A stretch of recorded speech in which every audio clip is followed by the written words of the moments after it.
নমস্কার বন্ধুরা, 2025-এর বাসন্তী পুজোর নতুন এপিসোডে সকলকে স্বাগত জানাই। সবার প্রথমে জেনে নেব আজকের এপিসোডে কি কি রয়েছে। 2025-এ বাসন্তী পুজো কবে, বাসন্তী পুজোর তিথি কখন শুরু হচ্ছে, কখন শেষ হচ্ছে, এই সম্পূর্ণ তথ্য থাকবে আজ আমার ভিডিওতে। এর সঙ্গে জেনে নেব ষষ্ঠী তিথি কখন শুরু হচ্ছে, কখন শেষ হচ্ছে, সপ্তমী তিথি কখন শুরু হচ্ছে, কখন শেষ হচ্ছে, অষ্টমীতে পুষ্পাঞ্জলি দেওয়ার সময় এবং সন্ধি পুজোর সময় কখন, নবমী তিথি কখন শুরু হচ্ছে, সঙ্গে থাকবে দশমী তিথিতে মা বিসর্জন এর সময় ও শুভক্ষণ। এর সঙ্গে সঙ্গে আমরা অবশ্যই জেনে নেব এই বাসন্তী পুজোর তিথিতে ঠাকুরকে পুজো দেওয়ার সবথেকে শুভ সময় কখন রয়েছে। আসুন তাহলে দেরি না করে আজকের এপিসোড শুরু করা যাক। যারা প্রথমবার আমার চ্যানেলটি দেখছেন তারা অবশ্যই চ্যানেলটিকে লাইক, কমেন্ট, শেয়ার এবং সাবস্ক্রাইব করতে ভুলবেন না। পুরাকালে আদি দুর্গাপুজো করা হতো এই বাসন্তী পুজোর তিথিতেই। পরবর্তীকালে শ্রীরামচন্দ্র এই তিথির পরিবর্তন করে অকাল বোধন করেছিলেন।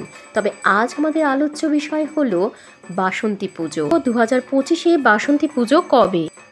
পঞ্জিকা মতে ষষ্ঠী তিথি শুরু হচ্ছে 2রা এপ্রিল 2025 বুধবার শেষ রাত্রি 4:45 থেকে ষষ্ঠী তিথি শেষ হবে 3রা এপ্রিল বৃহস্পতিবার রাত্রি 3:09 মধ্যে। সপ্তমী তিথি শুরু হচ্ছে 3রা এপ্রিল বৃহস্পতিবার রাত 3:10 থেকে এবং এই তিথি শেষ হবে 4 এপ্রিল শুক্রবার রাত্রি 1:40। এরপর জেনে নেব পঞ্জিকা মতে অষ্টমী তিথি কখন শুরু হচ্ছে। অষ্টমী তিথি শুরু হচ্ছে 4 এপ্রিল শুক্রবার রাত্রি 1:41 থেকে এবং তিথি শেষ হবে 5 এপ্রিল শনিবার রাত্রি 12:22।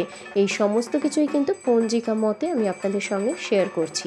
এরপরে জেনে নেব অষ্টমী সন্ধি পুজো শুরু হবে 5 এপ্রিল শনিবার রাত্রি 11:58 থেকে এবং পুজো শেষ হবে 12:40 মধ্যে সন্ধি পুজো সমাপ্ত হবে।